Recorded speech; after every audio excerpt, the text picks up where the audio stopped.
Guys, welcome back to another episode of SoCal Watch Reviews. Episode 11. P, how you doing? Yo, what's going on? It's your boy P. Ross back in the building. You know what I'm saying? You know, franking like a piece of slab of bacon. You know what I'm saying? So, Oh, man. It feels like forever. When was the last time we recorded? 2 weeks ago? 2 weeks ago. Yeah. 2 weeks ago. That feels Yes, like sir. forever. And we were supposed to record last week, but some things came up, so we couldn't. And then during the week, I think we were supposed to record, but Yeah. I got busy with work and just life got the better of me. But here we are recording on this beautiful Sunday morning, November 24th.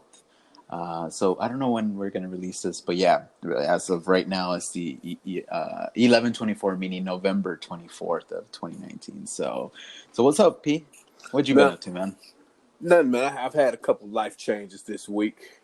You mind sharing? You know what I mean? I quit my job, man. What? I quit my job, and I feel great about it. Wow.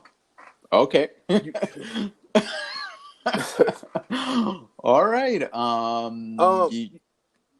Well, sometimes when people don't appreciate you, you know what I mean? Like, I saw the writing on the wall months ago, but I'm figuring I've been there for 19 years and I knew people in high places that would defend me and speak up for me.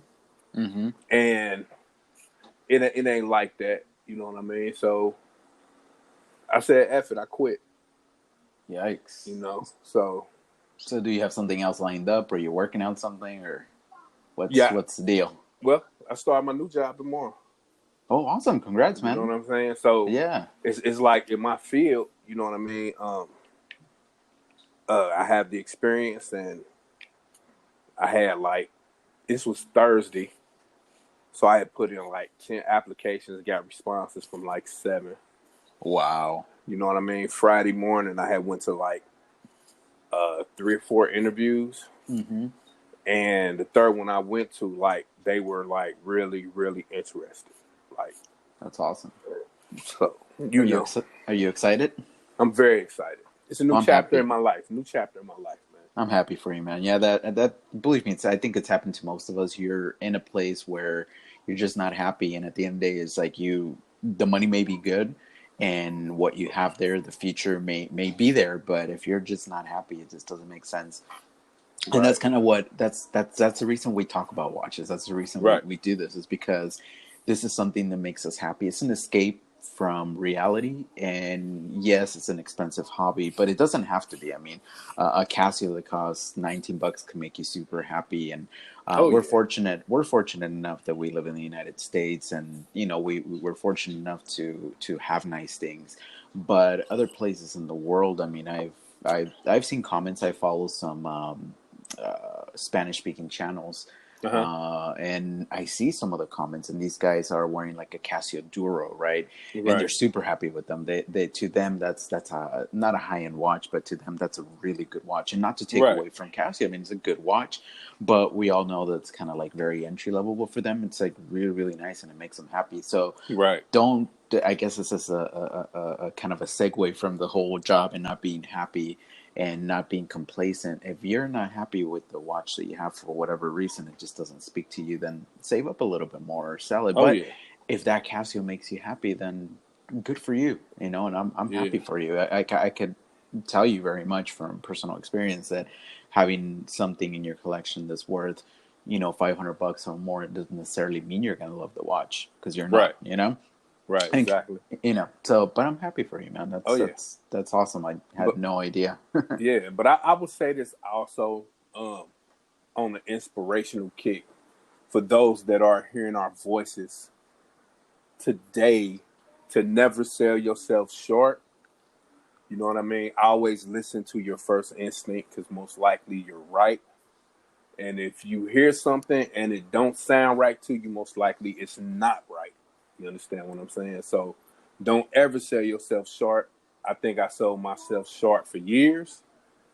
And I gave this company too much of my time when I should have been gone. You know what I mean? So, and it was more one of them things where I felt like I may have been afraid to step out after 19 years. You know what I mean? Yeah. But don't ever sell yourself short. Never, ever. No, that's awesome, and you know what? That even resonates with me with this podcast. And I'm gonna be honest with you and honest with the world. So on my Instagram, I don't know, maybe some people saw it, some people didn't, I don't know. But basically, I posted something in my stories saying it was a good run, thank you, that's all. I was seriously considering quitting the whole thing. And I hadn't even told Mm-hmm. P. I was just basically done with everything. And it's just, it really came from a place where I'm super busy in my personal life with my family, with my job, and this Right. whole podcast and YouTube, and it's a lot of work. It's a lot of work, and then I guess at the end of the day, we're not the Teddy Baldazars or the Barkin Jacks of the watch industry, where we don't get. And I'm speaking for Ross here too. We don't get Mm-hmm. a ton of views. We don't get a ton of subscribers. So for me, it was like it really started as a hobby, and I was like, I don't care if I get 5 people to watch my things, it's cool. But after doing it for about a year, I mean, it does get to you where you're like, well, I feel like I'm not being appreciated by the community because I'm giving them so much of my time that I could be spending with my family or doing my projects at work to grow. Instead, I'm spending time doing this. So I kind of posted that, but I thought about it, and I'm like, no, I got P that this is not just my podcast; it's P as well, and this is a hobby for me. This is an escape. So I'm like, you know what? At the end of the day, it's like, yeah, if I don't feel appreciated or whatever, boo-hoo. Like, I just got to keep going, and we gotta come correct. We gotta better our craft. We just gotta keep going at it, you know. Right. And a few people did reach out to me, and I do want to give a huge shout out to Kat from 10 and 2. So that's TENN and the TWO to 10 and 2. They have a podcast that are 20 episodes in or plus, and Mm. it's awesome. I mean, they're doing some really good things. They just started this thing with called Hautix, right? So HAUTIX. If you go to hautix.com, they linked up with Scottish Watches, that podcast, Mm-hmm. the Rick and Ricky, and they linked up with Bark and Jack. So I guess they're all a group of friends, and they hit it off really well. So what they wanted to do with this Hotix website is become like the Super Avengers, right? So you go there, and then you get to pick who you want to listen to or who you want to watch. Of course, you got Mm-hmm. Bark and Jack Adrian with his amazing content on YouTube. He does have like 3 episodes, I think, on a podcast, and of course his straps. Never had a chance to check them out, but I one of these days I'll buy one. But they look super high quality natives and leathers. And then of course if you wanna laugh out loud, you go to the Scottish Watches. Of course, it's a little hard to understand what accents they got there, but nonetheless, they're super hilarious, and those guys are 100, almost 100 episodes in. I know Mm. their holy grail for that 100th episode is Tim Mosso. That guy's awesome. I mean, the walking encyclopedia. That's kind of their holy grail. So they'll get it. But yeah, no, 10 and 2. They started not too long ago, but they have built a huge momentum. It's 2 girls from Tennessee. I know we talked about them in the show before, but basically, Kat reached out to me after I posted that on Instagram, and it meant a lot to me because I was like, oh, I didn't even know she followed me, or like I knew Right. that they kind of knew about our podcast, but yeah, she reached out to me. It's like, hey, what's this all about? And I told her, I said, hey, I don't know. I think I'm just gonna take a break or whatever. And she's like, I understand. All right, well, you'll be missed. But it's like that really resonated with me too, because I'm like, oh, somebody of that caliber is kind of reaching out to me. That means something. That means that people are maybe listening, not just to me, to you too. Right. Right. And so here I am. I don't Well, know. well, you did kind of mention something to me. I think we talked earlier last week, and you were kind of mentioning that. You know what I'm saying? Your frustration. You know what I mean? But at the same time, I was going through my little stuff at work, so like my mind was on that. But I'll just say this: like again, it's a hobby. We have fun with it. You know what I mean? Like, and good things happen to those that wait. You know what I mean? So I just think it's about patience, um, and that's really it. Yeah, well, I mean, look, at the end of the day, it's like if you listen to this episode, first and foremost, thank you so much.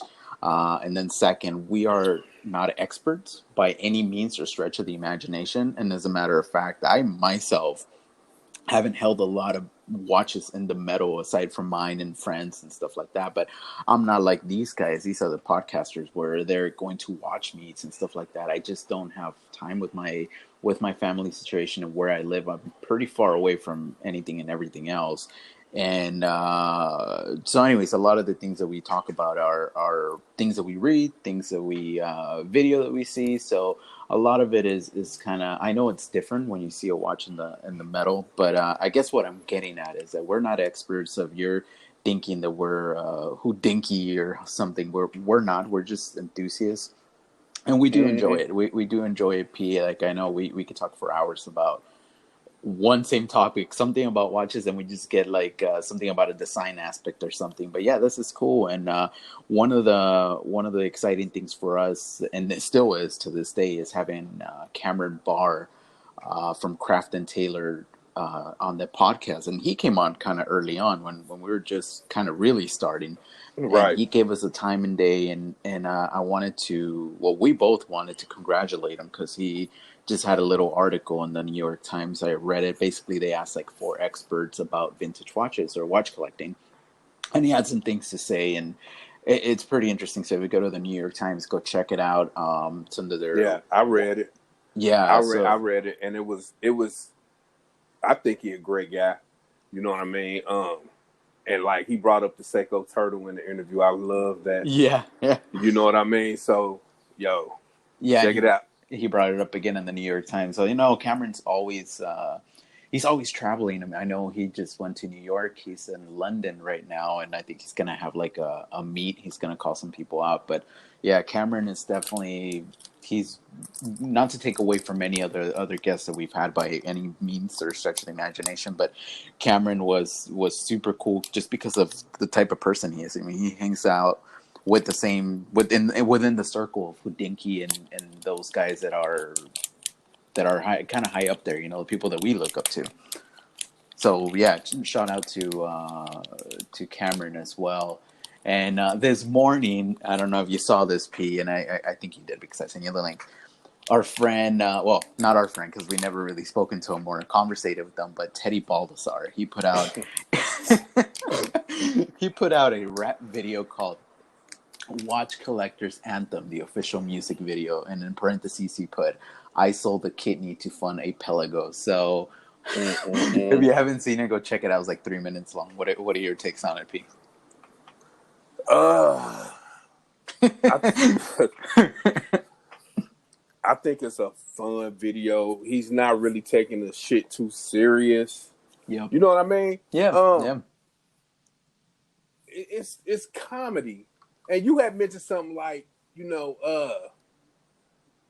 I know he's tried to be funny in his videos, but he kind of come across like not funny. But this one was kind of like, okay, this one got me rolling on the floor, like really, really. Yeah. This one, like, and and and the bars are. If I had to rate the bars, like I'm doing a reaction video for my other channel, um, if I had to rate the bars, um, out of 5, I'd give him a 2.5. Yeah. You know what I mean? I get it average. You know what I mean? Well, You I guess the cool thing was that I mean, if he was rapping about just regular stuff, money, jewelry, drugs, whatever, definitely he would be like a negative something, right? But the fact right, of the matter is that he's rapping about watches, and it's so right, funny because basically the premise is he's looking at this. I don't know if it was like a Tudor or like a Rolex, but it came with box and paper. So he buys it. He right. maxes out the credit card. His girlfriend Mm-hmm. Courtney comes and basically goes, "What the heck? You did it again?" He's like, "Yeah, It's but over. but it's over." But no, I came with box and paper, so Mm-mm-mm. it was worth it.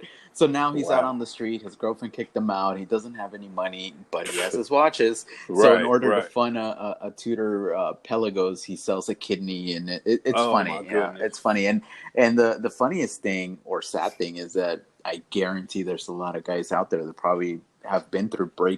breakups or relationships struggles because of their watch addiction. And this can become an addiction, and that's something to kind of be aware of. Just like Right. anything else, like alcohol or drugs or anything else, this This is definitely addicting. Believe me, Did you it become did you notice the part in the video where the date just was on the TV and his yeah, girl thought she was about to hug him and he went straight yeah, for the TV? yeah. That Oh was my pretty goodness! fun. Oh my goodness! You gotta go check it out. So it's like this video is like at the end of the day, I guess it's just fun. It's just And, funny. Teddy's not taking himself too seriously, and and that's pretty cool. in a weird way, I kind of saw this coming from him though. It's In weird a because weird way, yeah, the guy's like so, he has his little glasses. He looks very nerdy, and he's been doing things, and of course he's had interviews, with Jean-Claude Beaver and with what's that guy's name, Kevin O'Leary, and of course the guys yeah, from Movement. But that video with the Movement watches towards the end, that's kind of where I kind of saw the writing on the wall. I'm like, okay, this guy right, wants to take this channel in a different direction. He doesn't want yeah, to take himself too serious, and it's cool. I mean, it's he's bringing something fresh to the table because it gets to the point where you watch a lot of these watch guys, especially the kind of higher end guys. yeah, It's just so. I don't want to say snobby, but it feels that way. It feels like you almost don't belong. Like if you don't have the type of money these guys have, and you're not drinking champagne, and you're not talking about your multi-million-dollar collection, you're not a part of the club. So by Teddy doing this, it kind of makes me feel kind of like part of the group. Like, oh, this is funny. This is right, cool. I love rap, and he's rapping about watches and not taking himself serious. And he talking yeah. about everything from Timex to Tissot to Rolex, Patek, Casio. Casio. So it's cool. He I'm like, covers damn. a whole I get just genre of watches and all Right, price levels. So a lot of people could relate to him. He's definitely a marketing guy. I know he did that for his professional career, right. and he's up to 144,000 subscribers on YouTube. So for regular YouTube, that's nothing. That's ridiculous. But for the watch community, that's massive. I mean, I know the other big channels are like almost 400,000. So Right. yeah. So sorry about that, but yeah. I Overall, don't two know. thumbs up for the video. It was Yeah. hilariously funny. Yeah, no, for So sure. And speaking of videos, I don't know if you got a chance to see. So, Revolution watches. Our boy Waco. Waco's awesome. He's an awesome guy. He's always traveling. But they put out a video about this guy. I guess he's like a DEA agent. hmm Yeah, his name is Greg Watchman. So I don't know if hmm you got a chance to look at it, but it was like a two-part video, and he's talking about his collection. But yeah, we don't want to spoil it for anybody, but you got to go check it out. It's called "The Okay. Strength and Might of the Panaristi." So he's a Panaristi. For Mm. for those of you who don't know what a Panaristi is, it's basically he's a Panerai collector, and they have like a very specific group called the Panaristis, and yeah, it's incredible. So if you haven't checked it out, P or anybody else, go check it out. Very emotional video, and the things that he talks about and how he came into that Panerai. It's incredible, and it Mm. just really shows you that even though this world is so corrupt and we're in the crap hole, there's good people out there, and good things can happen to anybody. Unfortunately for this guy, it happened at a time in his life where something tragic happened, but I'll leave it at that. I don't want to spoil it, but yeah, go check it out. Go to the Revolution Watches YouTube channel, and you'll find it. It's a two-part video. This guy's wearing a suit and talking about his collection, but more importantly, how he got that Panerai. So it's an Mm. incredible video. It's very, very moving, and it just really it made me feel warm inside. If that's I don't know how to explain it, but put it in another context. But yeah, it was very, very emotional. I even showed it to my wife. She doesn't like watches, so she doesn't hate watches, but she's not into watches Right. like I am. So when I showed her a part of this, she didn't watch the whole thing, but she just was kind of like, wow, that's crazy, you know. Mm. So anyways, yeah, go check that out if you haven't already. I really do recommend it. Any videos you recommend? Anything you've seen lately? Not lately. I've been in my own little world so I get far. you. I So get you. I get you. mm. Well, something that popped up that a brand that we never talk about, even off the podcast, is Shinola. Yes. So Shinola, I know a lot of us watch collectors don't follow them. To me, honestly, they're more of a fashion brand, and the reason I say that is because of everything else they sell. I mean, they're very Right. kind of fashion forward. They sell bags, and honestly, I don't even know what they sell. I know I they mean, I looked at the website. They got some nice bags, man. no, they do. Yeah, When you had first sent me the link about Shinola, you know what I thought about? I thought about the shoe polish. No, Shinola was yeah, originally a shoe polish. I thought right. about that, but it's not the same thing. You know what I mean? But unless they acquired it, I'm not really for sure. But I I'm thought not about this. really I'm not really familiar with that. All I know is Yeah, about the controversy that they had in the past. I don't know if you right, know about that, but basically they used to claim they were 100% American made in Detroit, and they're Detroit, Michigan, right. and building jobs and whatnot. But of course they weren't, because a lot of the parts were being sourced outside of the U.S. They were just kind of Mm, assembled in the U.S. So they got in trouble, mm, and they changed their wording. I saw in this watch that we're going to talk about right now, in the back it says basically assembled in Detroit with.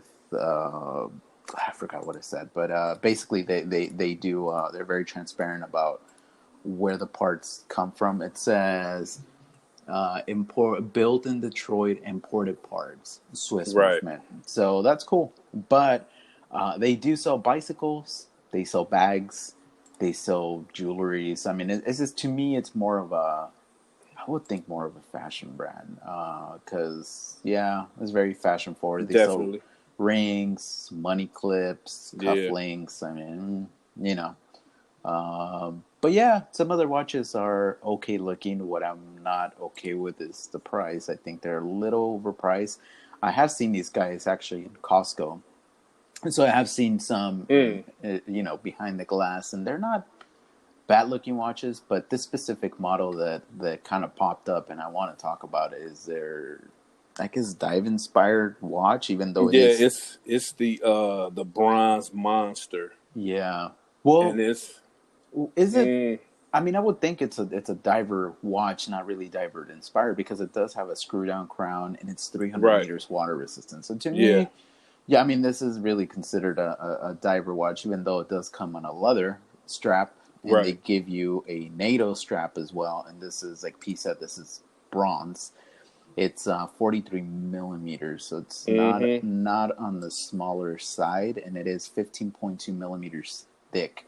It does come with the Salida movement, the Yeah, SW200-1, the automatic. So very, very, it's a good movement. Not and bad. the price, I don't. Oh God, Yeah. $1,650. Yikes! Almost $2,000, guys. Come on, For that kind of price, I mean, you could pick I up. could I could get my Breitling for that. Yeah, or You know what or I you mean? could get an Oris Diver 65. I Yeah, mean, I would much prefer that over a Shinola, like, really. right. I don't know. And then bronze watches are. I don't know if I would ever own one. I mean, I like the way they patina, but at the same time, it's kind of like, I wonder what they're going to look like in 10 years. I don't know. Right. Look a little weird. So yeah, this is kind of a bit guy. 43 millimeters, 22 millimeters strap. Um, Right, and Sets. and and I'm looking at the website. It says, "Meet the kingpin of your watch collection. The Bronze Monster set will transport you back to the 1920s with an automatic timepiece that features a bronze case and dark colorways." That's Yeah, that's something I wanted to bring up. The marketing behind this, because if you read a little bit more into it, they actually comes with like a special limited edition kind of like box, and it's inspired by an era of a rum runner. So basically, what it is, it's inspired by the 1920s, and it's powder coated or whatever, but it goes back to that era where the whole thing with what was that thing, P, with the liquor or whatever was going on, prohibition. the Prohibition. prohibition. There you go, Yeah. prohibition. So it basically says it draws inspiration from that, but I'm a little confused, because I'm like, how does a diver watch or diver inspire watch, how is it reminiscent of that? The- I don't get it. I mean, when I think prohibition, I think Al Capone. I think Lucky mafia. Luciano. Yeah. So more of an elegant, classy piece would be more inspired by that, not a Right. diver watch. I'm a little confused by that. I really think it's a little gimmicky, and I think Yeah. this specific watch is targeted towards Right. non-watch people. To be honest with you, Because because like like it's funny that you say that because like prohibition and all that. Al Capone wore one of the ugliest Rolexes that I've ever seen. really, what was he wearing? I can't remember what it was. Somebody did a video on it, but I remember looking at the video saying that thing is so ugly. I have to do the knowledge on it, but that thing was, oh my god, it was one of the ugliest, but it was his. You know what I mean? Yeah, no, You know. Let me see, Al. yeah. Actually, I just looked it up right now on Crown and Caliber. Well, I don't know which one you saw. This one's not super bad. Okay, so here's a similar Rolex Rockphone. So that has that square case. It's almost like a Yeah, JLC it's a reverso. square case. It's a square case. Yeah, Yeah, that may be. Yeah, I don't. Okay, so I'm looking at it. So yeah. though, I don't like that. I don't like that. I think that is terrible. But it was his watch. You know what I mean? yeah, no. So But okay?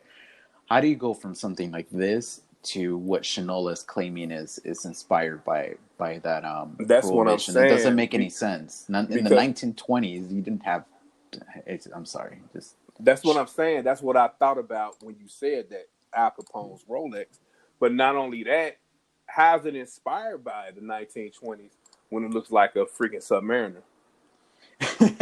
exactly, exactly. Yep, yeah. You know what I mean? I don't know what Shinola is doing. I don't know how much they're worth, but honestly, guys, just I mean, go check it out. It's not a bad looking watch. I mean, if you look at it, it's not bad.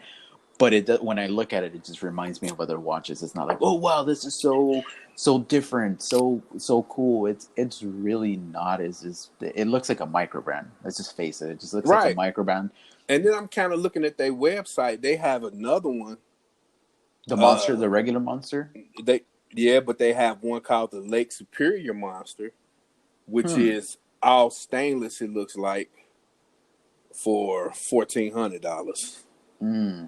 You know what I mean? I'm just kind of looking and Oh, Lake Superior, Lake Ontario, Lake yeah, Michigan. Oh, okay, I right, see. So okay, right. so they're And then like taking. like and I'm looking, and all these watches just seem to be inspired by other watches. Mm-hmm. Like the Runwell Sport Chrono kind of looks like an Omega Speedmaster to me. The Runwell looks like a Hamilton khaki.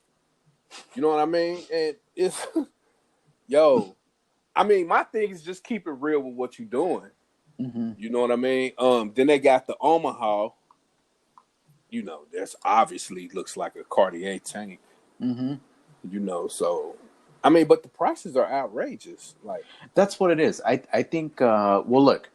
First of all, their credibility is dead because of what they started doing from the beginning, and I think they wanted to turn that around, right, and get the right? credibility from the watch world. But go on YouTube, seriously, go on YouTube, go on Houdinki, go on Crown and Caliber, Mm-hmm. a Block to Watch. Nobody really talks about Shinola, and there's a Right, good reason why. Because to all of us, this is considered a glorified kind of fashion watch, and it's just for right, these prices, it's just outrageous. And like you said, you hit the nail on the head when you look at these designs, is this really they're replicating other watches? It's like right, homage watches, but they're putting a little twist on it and being clever by naming them things around Detroit or whatever.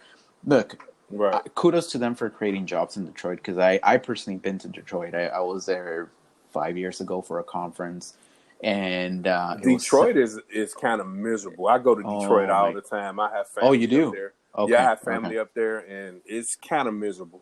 It is. You know. So one thing that shocked me now, keep in mind I'm coming from California, Southern California, so of course where I live everything's manicured and the you're on the freeway, everything looks very nice, especially depending where you are in what city, especially like Irvine, Orange County, Newport Beach, like multi-million dollar homes over there. So you drive around, everything looks beautiful, right? Picture perfect. So I don't live in that area, and just let's be clear, everybody listening to this, I'm not a millionaire, and I don't live in the rich area of California.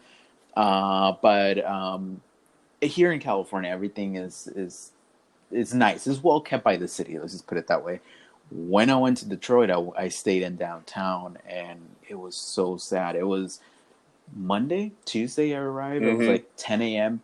Completely dead. Downtown was a ghost town. And I asked a few people, I'm like, what's going on? Is it a holiday? They're like, no, it's just ever since everything kind of went down the drain, this is what it is now.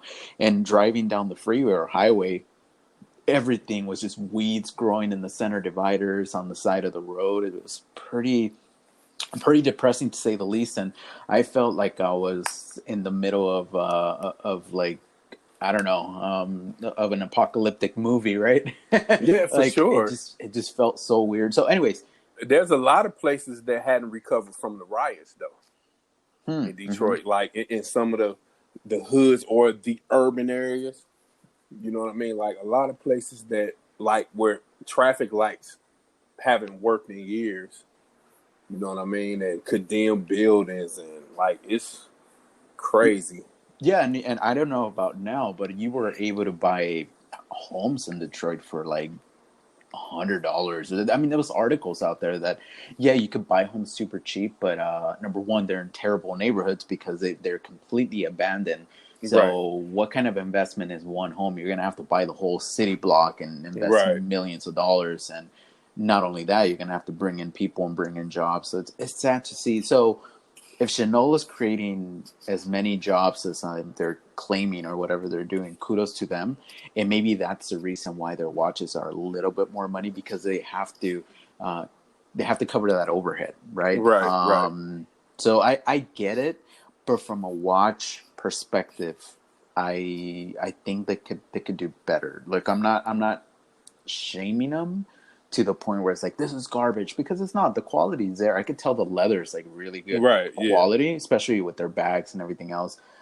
I think they're onto something, but they're not there yet. And I think their price point, like for this bronze one, if it was like at a $1,200 price point, or maybe even sub $1,000, I think it would get a little bit more momentum and a little more attention. What do you think, P? Um, Definitely. I'd say a little bit lower than that, around Yeah. $800 price point. Mm-hmm. You know Mm-hmm. what I mean? Like they're definitely nice watches, and you're right, the quality is there, but the price is like, ugh, I just can't do it. I couldn't do it. Yeah, I know one of the main things people used to complain about them was they were overpriced and they were quartz watches. Like for a while, that was kind of like, oh yeah, Right. Shinola. But now they introduced the automatic models, and it does have a Sellita movement. Right. So some people like Sellita, some people don't. But get used to it because if you're not Right. within the Swatch group, basically the ETA is being cut out, and Right. the only way to go about it is with the Salida movement. And for those people that don't know about Salida movements, basically what it is, it's a clone of the ETA. So think about Costco. When you go to Costco and you get their Kirkland brand, it's basically that. So they copy the original, and you Right. got kind of like the off brand. Or when you go to Target and they have their own market pantry or whatever it is, it's the same thing. Maybe the quality may be a little different, but at the end of the day, it's the same thing, and you're saving money. So for Right. them to have this Salida movement, I know the Oris, some of the Oris watches have the same Salida movement. So it doesn't make sense to sell it for $1,700 because that's kind of not in the price point you need to be. So Shinola, I mean, you're almost there, but not quite. But And then we, let's keep it 100 for a minute too. Like to your point about them being more of a fashion brand. Like for instance, like Cartier, you know, they do more than just watches, mm-hmm. but they are pretty much known in the watch industry as a great horological watch company. You know what I'm saying? And that's not Shinola can get there. Mm-mm. You know what I mean? But I don't think they're gonna get there by doing this. Yeah, and there's Bulgari. They introduced that Octo Finissimo. I know I just won one of the prizes for best chronograph at that GPH, whatever that thing is, kind of the Oscars for watches. So yeah, no, you're right. I mean, if you're going to become a fashion watch brand, it's going to take years and years and years Yeah. for people to recognize you. And I mean, you can't compare Chanel to a Cartier. No, I'm Hermes. I'm not doing nothing like that. Don't get it messed up. I'm just saying, like Cartier, they do other things other Yeah, than no, of watches. course. You know. Hermes too, Hermes, Yeah. and you know the I get it, I get it, man. Yeah. And but anyways, yeah, if you want to go check out Shinola, I mean their website is it's pretty cool, easy to navigate. I know they you could custom make your own watch as well. I'm kind of going through it, and you know they start off in the $700 range, so you could custom make the straps, rubber or whatever. So you know, it could go very well up to $1,000. But it's pretty cool. I mean, it's cool to kind of play with it, which I'm playing with it right now, and it's pretty good Right. web design. But yeah, not there yet, not there yet, Shinola. But I don't know. I don't know. We just kind of wanted to highlight it. I Right. know a lot of people don't talk about it, but one of the big things you and I kind of were talking about is Baselworld. And of course, people just kind of pulling out. And last year, I think it was the Swatch Group, right, that pulled Yeah. out. And this year, Seiko and Grand Seiko. So yeah, Mm. they're at a Baselworld. So from what I hear about Baselworld, it's not really friendly to people like you and I. It's more for Right. like people in the industry and people Right. to kind of place their orders and see the new models. But it's very expensive. I mean, for the brands Yeah. to do this, they spend millions upon millions of dollars just on displays, on travel expenses and whatnot. So Right. you know, a lot of people are kind of So going the route of doing their own thing.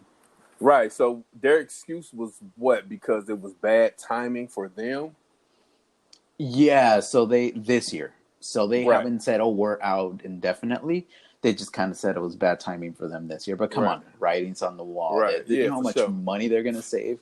Look at Mm-hmm. Omega. I mean, last year nobody forgot about them, and they still released some pieces. Oh So I yeah. mean, yeah, they're going to do fine with this whole social media um, world that we live in. Is this an Instagram post, maybe put something on YouTube, get Right. together with influencers like ourselves, Right. Seiko, if you're listening, Yeah. Grand Seiko, P. Ross, myself, SoCal Watch Reviews, hit us up.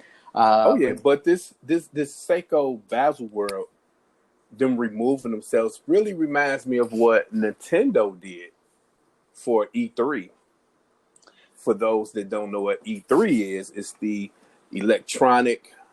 What is it? E3 electronic some expo.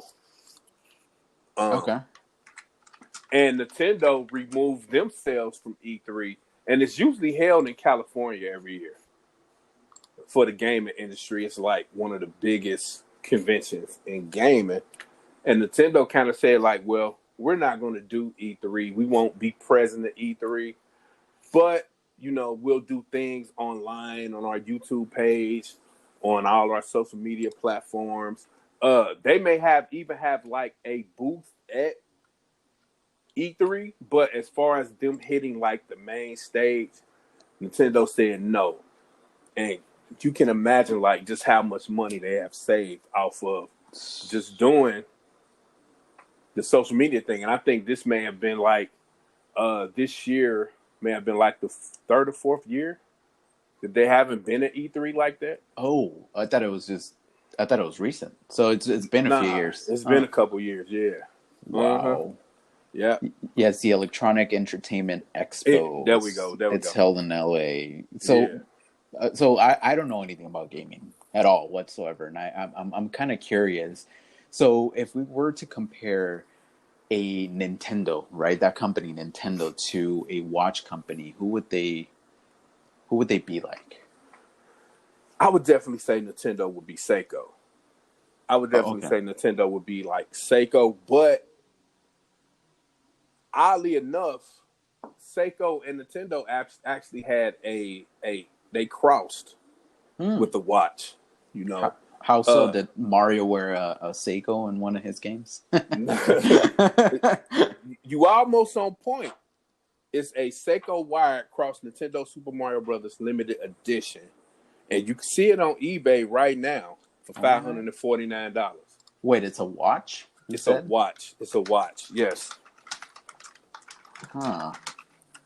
Interesting. Well, is it digital or? No, it's looks like I think it's automatic. No way. Wow, that's pretty cool. Yeah, Yeah. well, I see a lot of Uh-huh. Mario themed watches here, but I don't know which ones are just which one was a Yeah. collaboration and which one maybe was just It's licensed. it's Seiko wired cross Nintendo Super Mario Brothers limited edition. Okay, Yeah. that's pretty cool. So So you would compare Nintendo to Seiko. Well, absolutely. what about a PlayStation? What about Sony? Who would they Oh. be like? Uh I would, because I love Sony. You know what I mean? I would love to give them like the Patek Philippe of No watches, but way. I can't. But I can't. I can't. Oh, okay. I can't. But that's how much I love Sony, though. Oh, okay. But uh, what would be the next step up from Seiko? Maybe an entry level Oris. Okay. No. You know what? No. Let's give it Grand Seiko. PS4 Grand Seiko. Okay. So who would Grand be the Seiko. Audemars Piguet or the Patek of the gaming world? Oh, easily PC gaming. PC gaming. There's a whole PC gaming culture. You know what I mean? Like just like in the watch industry, you have watch snobs. You have PC snobs. Like, yeah, for Wow. sure, for So sure. why is what's the difference between PC What? gaming and console gaming aside from where obviously you're playing one on a computer and one on your TV, I Right. guess. Well, PC gaming, there's a whole different. You have video cards you can interchange, and video cards cost anywhere up to $1,000 to Oh. $3,000, or maybe more. Uh, I have a friend who actually built a PC for $2,800, Mm, gaming PC. mm. You know what I mean? So, um, it just all depends. And like most consoles, well, they are just stationary. What you buy is what you get. You can't interchange the parts in and out, kind of like you do a PC. So the people that are playing these PC games in order to buy the games, is it a digital game or do you actually have to get like a CD or something? Because a lot of these I mean, computers don't even come with a portal, right, for you like CDs right, anymore. right. Well, most gaming PCs that people build or that are released come with like drives and DVD drives and Blu-ray drives and stuff like that. Mm. But you could buy your games digital, play them on Steam, or you could buy them on other places. You know what I mean, like Windows and stuff like that. You could definitely buy digital or physical if you want. Wow. You But know, but what you're getting is for PC way better graphics than you would get on a console. The big thing within the last few years has been like 4K, right? So I think that we're headed to 8K, if I'm not mistaken, which is going to be a higher resolution than 4K. See me, I'm still stuck at 4K. So because that's what the PS4 you play PS4 at 4K with certain games. You know what I mean? But it's not like 4K 60 frames per second or nothing like that. But it's still 4K nonetheless. But PC gaming, the options are like limitless. Sky's the limit. that's PC so gaming. crazy. I'm so out of touch with the gaming world. I'm gonna tell you a funny story. So when I was younger, probably 7 years old, that's when Nintendo was kind of like the thing, the first Nintendo, and my grandma gave my sister and myself a Nintendo, and she bought the whole package. It was a Nintendo console with the first Super Mario Brothers game that came Yeah. with the little duck game or whatever. And Duck Hunt. she bought us the gun, and she bought Yeah. us the floor mat, the running mat. Yeah. And my sister just recently sold it. Recently, talking a few years, she sold it on a garage sale for like pennies, literally.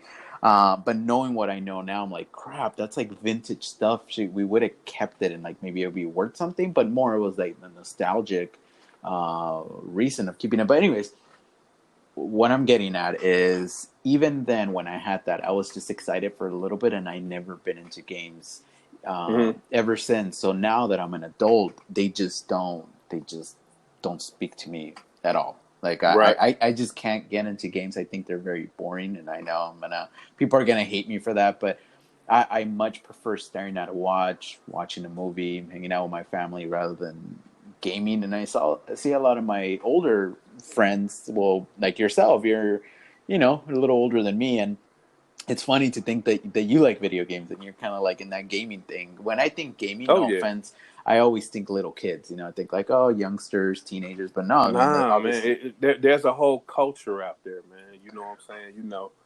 I mean, it's incredible. It is incredible. You That's know. insane. That's insane. So, anyways, Yeah. going back to Seiko pulling out of Baselworld, what do you think of Baselworld? Do you think it's gonna die down? Do you think it's gonna go extinct? Do you think they're maybe gonna change the way they do things to still be around? Man, I think that uh like the Swatch group pulled out with Seiko pulling out, I think a whole lot of other watch groups are gonna pull out. You know what I'm saying? When they see that that they can actually save and go social media. You know what I mean? Because I think that's ultimately where this whole thing is going, social media. Just like with gaming, right? You know what I mean? Like they're getting away, they're trying to get away from physical game releases, like going to the store, buying a game versus you just downloading it from home. You see what I'm saying? So I think eventually, if they don't change, that's what's going to happen. So here's the thing for me. So in the beginning of the podcast, I kind of mentioned something about me not physically seeing things, and a lot of it is social media. And basically, that's it, right? Social media is how I get my content and how I look at things. But it's very different. I don't know if it's happened to you, but it's happened to me a few times. I buy a watch online, whether it be eBay or whatever, and when I get it, it looks. It looks the same because that's how it looks online, but it feels very different. It wears very different. So I think the importance of getting people in front of watches is not going to go away because it's a physical object, it's a tangible thing. So as far as the shows, I think it's a good idea for shows to be around. But as far as specifically Baselworld, I mean that wasn't really targeted towards the end consumers, more for like market people in the industry. So I like you think that if they don't change the way they do things, it's gonna go away. Right, There's because just no like way around it. Basel World is just set up for people in the industry, or let's say people with a lot of money, right? Yeah, Um, yeah, for sure. so so like if they don't open it up to a bigger demographic, you know, it's because let's keep it real. It's not, yeah, people with a lot of money buy watches, but it's people like us, you know what I mean, that keep watch companies going because of our love and our passion for watches. You know what I mean? Yeah, but think about this. All of us here in the US or even Latin America that love watches, even like you said, even if we're not rich or whatever, do you have the money to travel to Switzerland and buy a ticket a plane ticket, a hotel ticket, and then You not know, only that, I wouldn't even feel comfortable flying over water. Okay, so that's out of the question. No, no. I don't even think if I had the money that I would fly over water because I'm just so afraid of that thing going down. I saw this movie. I saw this movie called Open Water where the people got stranded in the ocean and the sharks and shit was no, I can't do it. as long as you're wearing a diver watch, you're gonna Oh, be I'd be okay, good. Pete. I'd be You're good. gonna be okay. Or Shit. as long as you have that Breitling, right? The Right, right. The Navi timer tell me where I'm at. Look, No, I'm talking about look. the other one, the what's it called? The one that you could has like a GP, the Brightening Emergency. Oh yeah, yeah, Yeah, yeah, yeah, yeah. Shit, yeah, man. Look, yeah. uh, Like you have the money to buy something like that. Those things are nah, crazy man. expensive. It's pretty cool though. I mean, Brightening Emergency. Yeah. We gotta get a little bit more into it. But I'm looking at the Brightening website right now. They start off at they have different ones right here, but let's see, 7,000. They have 18,000, 15,000. Yeah, they're not cheap by. Man, look. Listen, Listen, that watch is not gonna save you in open water. Okay. You want to Okay. put it? Want to You put can it to have the you test? you can have the $31 million Patek that just sold on your wrist. Someone will come out in the ocean to find that shark to get that watch out his belly, and they gonna find your remains. You know what I'm saying? So, nah, it ain't gonna save you, man. It's not. It's just not. And I'm not flying over open water. All right. I can't do it. I can't do it. Yeah, I don't know. I don't know. Baselworld really reminds me a little bit of like SEMA. I don't know if you know SEMA here, and it's a car thing. It's like a Uh-huh. car show in Vegas that they put on. And I've been fortunate enough to attend SEMA twice now because of the company I used to work for. We were involved. We had a booth there, so I actually worked the show, and it was super cool. So if you're a car guy, car girl, SEMA is super cool. It's all Mm. car. It's all about cars, you know. So there you have the rim companies, the wax companies. You have automotive companies. You have the people like West Coast Customs that they customize cars. They're customizing cars. They're live. It's a huge thing, and it is. I think now it's open to the public. The first day or two, I think it's just industry only because obviously you wanna do business with people and kind of get their contact. But then it's open to the public, and it's crazy because they have exhibitions. You get to drive cars.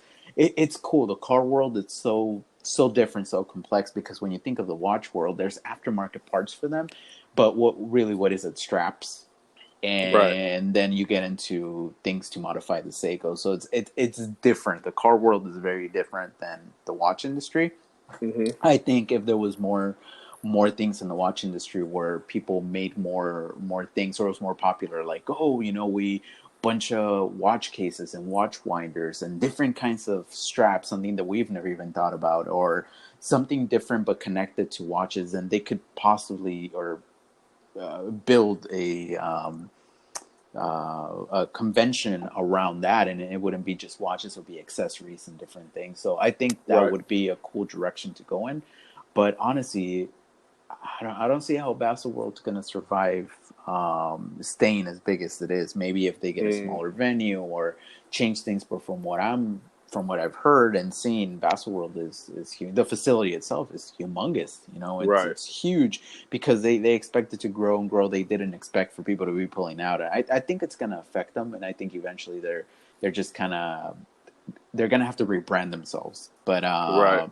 and then open it to the public because it's like, oh, okay, I get it. You want to meet with your ads or whatever, but the public are what keep you alive, and they keep Right. kind of Now, fueling things. let me ask this: with the Swatch Group pulling out, and as many companies that's under the Swatch belt, do those companies pull out as well? Companies like Hamilton. Who else is under Swatch? Well, I think they did. I think they did. Okay. Wow. I think the whole Swatch group just completely pulled out. But the biggest player right there is Omega, of course. Right. So Right. I think once this is just me. I think once one of the big boys pulls out, like Rolex or Patek or one of those, I Right. think that's gonna be it for them. Mm-mm-mm. What do you think? I mean, Yeah, I definitely think if a Rolex or a Patek or AP pull out, I yeah, think that's it. it's curtain. Just put the nail in Yeah, the coffin. Yeah, right. no, for sure. But yeah, the Swatch Yeah. Group. I mean, I can't even tell you Certina, Omega, Tissot, Swatch, I of think. course. I say Tissot. I mean Tissot. By the way, if you haven't seen P's latest video on Tissot versus Tissot, hilarious. I love the fact that you played with the idea of just being funny, and that's what we Yeah, need to bring. We need to bring humor to this watch world. There's too much yeah. snobbery out there, and I just hate people that I don't know. Look, if you have your own opinions about a watch, whether it be an Invicta or a Q Timex or whatever, it's cool. It's cool to make fun of people or make a video that's fun. But just don't be hating on people. Making Hmm. fun of things or whatever is cool, but just don't make fun of people because you don't know the financial situation they're in, and if all Right. they could afford is a Casio, then let them be. What's wrong with that? What's wrong with Hmm. people? So. But yeah, man. Absolutely. So yeah, I just wanted to kind of really talk about that Bassel world. So, but before I guess we covered a lot of things. Before we go here, what? let's talk about other things. So aside from your job, do you want to recommend a movie? You want to recommend a show or food, or what happened? And what do you? If I had to recommend a movie, it would be Black and Blue. Black and Blue. Talk to me Black and about that. Blue. What is it? It's the movie with Tyrese, and I forgot the young lady's name. Tyrese. Yeah, Really? Tyrese. About the she witnessed the crime. She's a police officer and she witnessed a crime. Oh, yes. Yeah. It's in theaters, right? Right. And she's going through the whole thing and trying to get the evidence to the right people without spoiling too much of the movie. You know what I mean? And it's basically about the police corruption. Yeah. You know what I mean? So I would definitely recommend that. Yeah, no, the trailer actually looked really good because it's like she's a cop, she witnesses something, but other cops are involved, and then basically they notice. Right. This is all in the trailer, by the way. I haven't seen the movie, so I'm not spoiling anything. And then basically the whole movie is about them chasing her and her trying to bring light about what happened, basically. Right. I guess. Yeah. So that's pretty cool. She's basically trying to be a good cop. You know what I mean? Yeah. So, yeah, it's pretty good. Cool. Sounds good. Well, if I had to not recommend a movie, it would be the new Dora the Exploradora movie. And I know this is dumb. I know this sounds dumb. No, yes. Not Dora. No. No. Ain't Diego her cousin? Come on, man. Yep. Oh my God! Come on, man. So there's this actor in Mexico. He's huge. His name is Eugenio Derbez, and he's made a really good crossover to the U.S. He's super funny. He's been active for many years in Mexico, and he's like the Kevin Hart or like the Chris Rock of Mexico. He's like super funny, super smart guy, and he created his own production company, I guess, here in the U.S. And he's come out with some really good films, and I'll talk about it maybe in another episode because I don't remember the name of him, but Eugenio Derbez is his name, and he was starring in this movie. I think he even produced it or something. So I've never watched Dora. I know my son watches a little bit of Dora, so I know who she is, of course, through the years. I know who that little girl is in the cartoons or whatever, but the trailer looked kind of funny, it's kind of Hispanic driven, so I was like, all right, cool, it's my culture, I gotta check it out. And my wife was excited to check it out too, so that was our movie night. That was our movie night for Friday, right? So we kind of made it a thing now where we want to have like movie nights or movie night every week.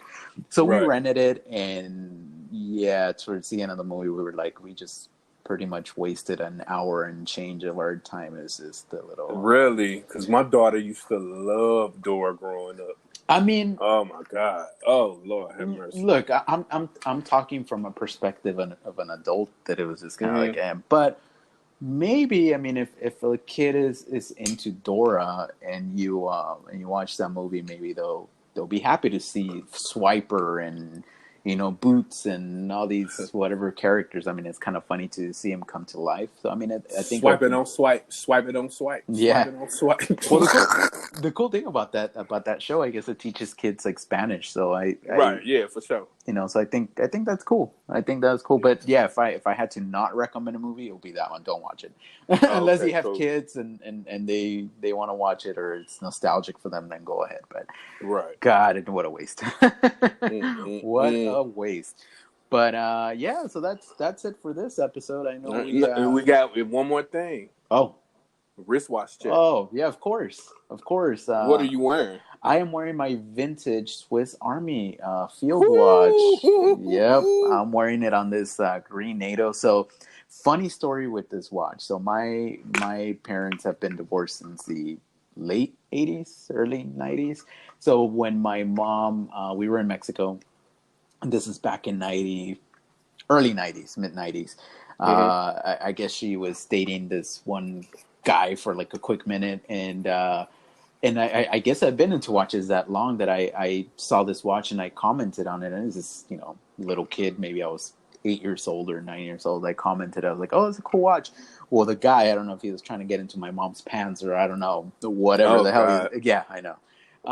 He took the watch off his wrist and gave it to me, and I never wore it, and I kept it. And now that I'm a watch guy, about 3 years ago, I discovered it in one of my old like boxes. I was kind of going through it. I'm like, oh, That's right. That thing was like rusted beyond belief, and the Oh battery wow. had exploded inside. It was the Mm. Velcro on it, like the strap was like falling. It was like literally it crumbled apart in my hand. So Right. I cleaned it up a little bit, changed the spring bars, put a NATO on it, put a new battery. But unfortunately, the crown doesn't. It works, but the crown doesn't go all the way in. And also Mm. I put a picture on my Instagram at SoCal Watch Reviews. You could see the corner of one of the lugs. The whatever it's not stainless steel. Whatever the paint was on top fell off, and it's starting to rust away. So, Mm. I mean, I just kind of wear it around the house, take pictures of it, but No, I it's don't a wear it nice to. piece. That's a nice piece. It looked great on that NATO though. I I appreciate it, got to man. say. What Got to say. what are you wearing? I'm wearing a vintage Q Timex. Mm? What? Yes. Wait, you've had this in the collection? Or you just got it? I just got this one. What? Wait, Yeah. is it the Pepsi? No, no, uh-uh. This is actually the A-Cell Electric. Hmm. You You know what I gotta mean? you gotta send me a picture of that. So tell us more about this watch. What is it? It's great, man. It's oh my god. It's 34, A. 36, 38, It's 34 millimeters. 34? Okay. 34 millimeters. You know what I'm saying? The battery looks like a freaking. You ever see like people driveways where they have like the pebbles in the driveway or Yeah. whatever? Uh-huh. It looks like a big ass pebble, man. What? You know what I mean? And it's not like the regular, like for instance, your Q, Mm-hmm. like how you could turn it around and you put a screwdriver in and open up the battery and do it like that. Right, right, right. No, you pop the case off of this one Mm. and you have to line the battery up with the watch back in order for it to close. It's great, man. It's great. And if you put this thing, it's kind of like the Hamilton electric I got. Like if you're in the quiet room, like when I was sleeping, You could all I hear it. heard all I heard was click clock, click clock, click clock, click clock, click clock. And Mm. it was so freaking refreshing. I'm like, oh my God, I could That sleep to this all night.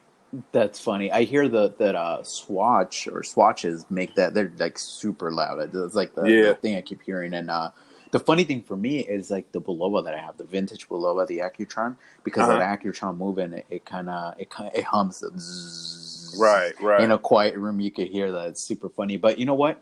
Speaking of Q Time Mix, before we officially leave, because I know it's a little over an hour, let's talk about that new ugly, ugly, ugly release by Timex.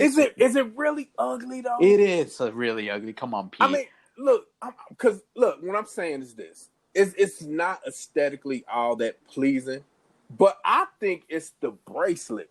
No, I think it's the gold. I think it's that. It's not. Really? Yes, yes. Look, because it looks very similar to the Q Timex Pepsi, but that gold just kills it. That's exactly what it is. It's not the blue. The dial's kind of cool. It's not the bracelet. It's not the case because it looks exactly the same as the other Q Mm-hmm. Timex.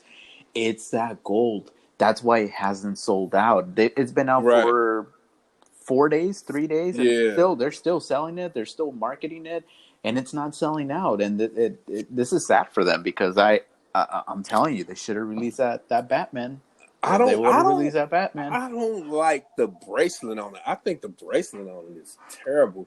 Like that may have worked for the first release of the Q, but this one here, I think that bracelet is terrible. Now I think if you put on like a blue leather strap, crotch strap, uh, I think it'll be something different. I don't know. I honestly, I think it's ugly. I just that gold too. Look, if they got rid of that all that gold on the bezel and Right. in the actual dial, I think it would. I'm actually on the Timex website right now, and it says in stock. So, Right. and it has a 5-star review, but guess or 5 stars Yeah, I'm looking at it now. with one review.